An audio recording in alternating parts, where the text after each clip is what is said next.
Welcome back. All right, full game tonight in the National Hockey League. So yeah, a lot of writing on this board today. I try to get more into the weeds in this as we get closer and closer to the playoffs. Today I've got two players from each team that have been added either at the deadline or near the deadline or just recently, because some teams didn't make additions at the deadline. And so, yeah, 13 games. We've got 7 starting at 4 o'clock Pacific, 7 Eastern, one a half an hour later. So that's 8 on at the same time. Half an hour later, we had 2 more. So we're going to end up with 11 games on at the same time at one point tonight. It's another NHL schedule it's ridiculous. But the good news is there are certain games that will feature teams that are both teams are out of the playoff picture. And so I will give majority of my attention to the games featuring teams that are in the playoffs.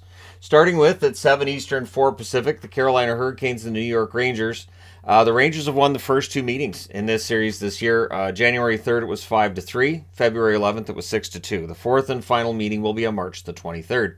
On the Carolina side, they're 45-15-8, so 98 points. They're 2 away from 100. They're 6-4 in their last 10. They're only 1 point ahead of New Jersey. I understand, too, that looks like plus injury, but it's +1 for New Jersey. +1 ahead of New Jersey. 2 of their additions, Gostisbehere, 9 games, 2 goals, 3 assists, 5 points. That's power play points. He's a -4. One thing with Ghost, it definitely looks like, and we'll get into this too as we go through this video, but it looks like Arizona did a good job of insulating him. And so for Carolina, maybe it's about finding him the right pairing. Puljujarvi, 5 games played so far, no points for him in Carolina, so it has not been a big turnaround for Puljujarvi. On the Rangers side, they're 41-19-10. They're 7-2-1 in their last 10. They're 12 points clear of the New York Islanders, so pretty sure they finished in the top 3. Patrick Kane, 9 games, 3 goals, 4 assists, 7 points. Again, not the same Patrick Kane he was years ago, but he's looked better lately. Tarasenko, 19 games, 5 goals, 8 assists, 13 points. So these are 2 veterans they're going to be counting on come playoff time. We'll see how it goes. 7 Eastern, 4 Pacific. The Capitals will be trying to complete a 4-game sweep of the Columbus Blue Jackets for this season. January 5th, it was 6-2. January 8th, it was 1-0. And January 31st, it was a 4-3 overtime win. All for Washington. On the Columbus side, they're 21-41-7. Their last 10 games are 2-6-2. They are 30 points behind Florida in that final playoff spot. That's right, Florida. Lane Peterson, 11 games, 1 goal since being picked up on waivers. Hutchinson, since coming over in the quick trade, 0-2-1 with an .875 save percentage, but really at this point for Columbus, defensively, goaltending-wise, we know what we're going to get. On the Washington side, they're 33-31-7 overall. Last 10 games, they're 4-5-1. They're 6 points behind Florida. Rasmus Sandin has been a revelation. 8 games, 1 goal, 10 assists, 11 points since the trade. Craig Smith's been okay for them. 11 games, just the 2 goals. But that was more about trading the contract than the player, it felt like, from Boston to Washington. 7 Eastern, 4 Pacific start between Florida and the Philadelphia Flyers. These teams have split the first 2 meetings. October 19th, 4-3 for Florida. October 27th, 4-3 for Philadelphia. On the Florida side, they're 36-27-7. Their last 10 games are 7-2-1. They're 1 point ahead of Pittsburgh. Yep, above the playoff line right now for Florida. Duclair, 9 games, 1 goal, 3 assists, 4 points. He's an addition in that he's come back from injury, and he's looked good. He's been fast, not the goal scoring I think that he would have wanted, but it's definitely helped their attack. Mark Stahl has been very good for them this season. There really weren't any other additions to talk about. 3 goals, 9 assists, 12 points for him, and it's been a decent year. On the Philadelphia side, they're 25-32-12 overall anyways. Their last 10, they're 2-6-2. They're 17 points behind Florida. So if they win this one in regulation, they pull within 15 points of the playoffs. They are looking at Brendan Lemieux right now and probably thinking about keeping him. He's 5 games played. He's played 5 games. 2 goals, 2 assists, 4 points. He's looked better in Philly than he did in LA. Kiefer Bellows, not as much. 21 games, 2 goals since being picked up on waivers from the Islanders. They've waived him themselves. He wasn't taken by anybody. So for Bellows, we'll see if he has a National Hockey League job next season or what happens with him. 7 Eastern, 4 Pacific. Minnesota and New Jersey. So I'm going out on a limb and picking New Jersey. And I'm saying going out on a limb because Minnesota's got 1 regulation loss in their last 15 games. So for Minnesota, they did win this first meeting February 11th, 3-2 in a shootout. They are 40-22-8 overall. Last 10 games are 7-1-2. They're tied with Colorado for second/third place in the division. They're 7 points ahead of Winnipeg. Johansson's been excellent. 9 games, 2 goals, 6 assists, 8 points since being picked up. Sundqvist's been pretty solid too. 7 games, 2 goals, 3 assists, 5 points. It is interesting to see a lot of these guys who got moved at the deadline. People are like, he's done. Big deal. Who cares? And they're playing well. On the New Jersey side, they are 45-18-7 overall. Their last 10 games are 5-3-2. They're 5 points ahead of the New York Rangers in second place. Timo Meier has not had the effect in New Jersey as hoped. 9 games, 3 goals, 2 assists, 5 points. But again, it does take some players a little bit longer. Lazar, just the 3 games played so far. No points for him, but he's a fourth liner. You don't expect the points there. 7 Eastern, 4 Pacific start between Nashville and Buffalo. So January 14th, Buffalo wins this meeting 5-3 in Nashville. We'll see what happens with Buffalo at home because they are better on the road than at home. Nashville 34-26-8 overall. Their last 10 games are 5-3-2. They're 5 points back of the Winnipeg Jets for that final playoff spot in the West. They're 9 points ahead of St. Louis and Vancouver in the standings. Tyson Barrie, not the kind of totals he was putting up in Edmonton so far. 10 games, 1 goal, 2 assists, 3 points. Cal Foote, in 10 games, has had 2 assists, and he's provided a little bit of fight in that back end there for Nashville. On the Buffalo side, they're 33-30-6. Their last 10 games are 2-6-2. They're 7 points behind Florida. Riley Stillman, 8 games, 2 assists so far for him. Greenway, 8 games, just the 1 goal. Neither player has really, again, had that effect as might have been hoped when picked up by Buffalo. 7 Eastern, 4 Pacific start between Ottawa and Boston. Not that I'm putting it on them because Buffalo's just in general been a disappointment at home. But Ottawa's one team that has been able to handle Boston this year. They've won 2 out of 3 meetings, so they're going to try to make it 3 out of 4. October 18th, Ottawa wins 7-5. December 27th, they won in a shootout 3-2. February 20th, Boston won 3-1. So we'll see what happens tonight in Boston. Ottawa's 34-31-5. They're coming off that big win over Pittsburgh. They're 4-5-1 in their last 10 games. They are 6 points behind Florida. So 34-31-5 is not a great record, but with a win tonight, and if Florida loses in regulation, they still pull within 4 points of a playoff spot. Jacob Chychrun, 10 games, 2 goals, 2 assists, 4 points. Much like Gostisbehere, his numbers haven't been as strong in Ottawa as they were in Arizona, but again, some players take a little longer to adjust. Gauthier's been good, 13 games. He also has 2 goals, 2 assists, 4 points. On the Boston side, they're 53-11-5 overall. Their last 10 games are 7-3. They're 18 points ahead of Toronto. And remember, Toronto's having a pretty good year. Orlov, 11 games, 3 goals, 9 assists, 12 points. He, of course, was a healthy scratch last game because they have a rotation. Hathaway has played 12 games, 2 goals, 2 assists, 4 points. They've had a pretty good impact on the team, and I say pretty good because it's a little bit more diminished now than what it was in the beginning, but that's to be expected. 7 Eastern, 4 Pacific start between Tampa Bay and Montreal. So more than half the games being played tonight are starting at the same time. So it's going to be a busy start. Tampa Bay's won the first 3 meetings with Montreal. 5-1 December 17th. December 18th, they won 4-1. March 18th, it was a 5-3 win. So Tampa Bay wins all around. They're 42-23-6 on the season. Their last 10 games are 5-4-1. They're in third. They're 11 points ahead of Florida. So not really any concerns if you're Tampa Bay. Jeannot, 12 games, just the 3 assists. I think they would have wanted a goal there. Asimont, bottom 6 forward, 9 games, no points for him thus far. The more alarming thing, they're both minuses in the plus-minus category, but, we'll see. They're not really there for the offense, but, it's definitely affected how they play on the ice. The team seems to be getting involved in a lot more punching. So Montreal, 27-37-6 is their overall record. Their last 10 games are 1-7-2. They're now 19 points out of the playoffs behind Florida.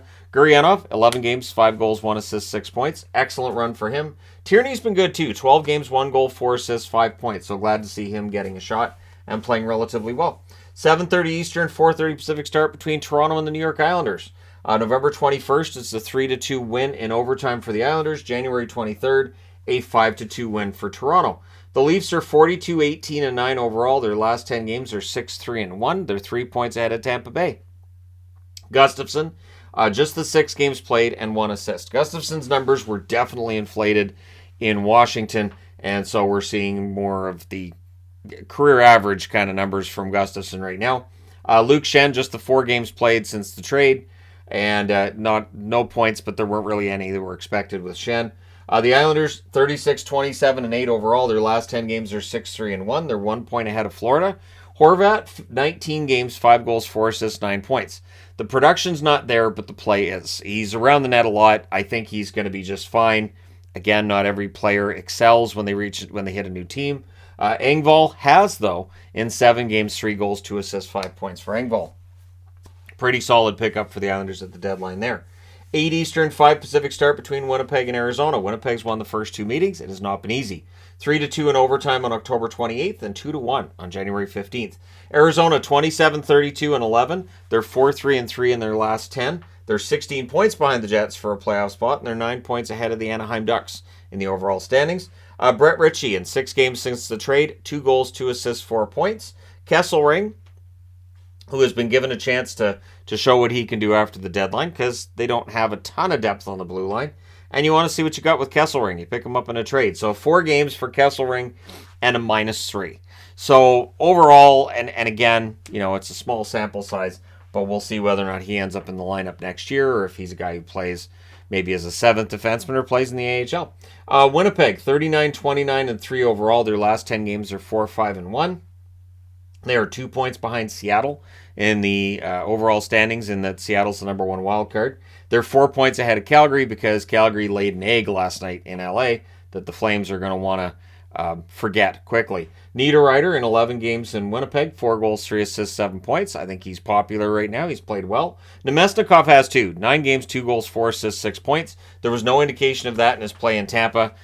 Basically a black hole offensively there, but it's worked out pretty well for Winnipeg. 8 o'clock Eastern, 5 o'clock Pacific start as well between St. Louis and Detroit. So March the 23rd will be the other meeting, so that's 2 days from now. So these teams haven't met yet. Detroit 30-30-9, but their last 10 games are 2-7-1. They're now 10 points behind Florida for that final playoff spot. Chason has been quite the story since they signed him after trading guys away. 8 games, 3 goals, 2 assists, 5 points. And Edvinsson, just the 2 games played so far. The kid's big. I think he's going to be quite good. And when we're talking about next year's Calder, he might end up being a dark horse if he can really get his game put together over the next year. For St. Louis, they're 31-33-5 overall. Their last 10 games, they're 5-5. They're 14 points behind the Jets. They're 2 points ahead of Arizona. So they're between the former Jets and the current Jets.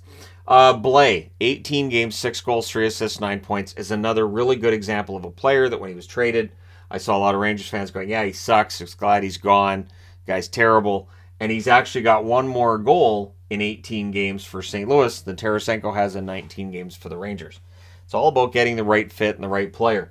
Vrana, 7 games, 5 goals, 1 assist, 6 points since Vrana was picked up by St. Louis. 8:30 Eastern, 5:30 Pacific start between Seattle and Dallas. Yes, they meet again. March the 11th, it was a 4-3 overtime win for Dallas. March 13th, it was a 5-2 win for Dallas. Both of those games in Seattle. We'll see how it goes in Dallas. Seattle 38-24-7. Their last 10 games are 6-3-1. They're 5 points behind Edmonton in the standings. They're 2 points ahead of Winnipeg and currently would play Dallas if the playoffs started today.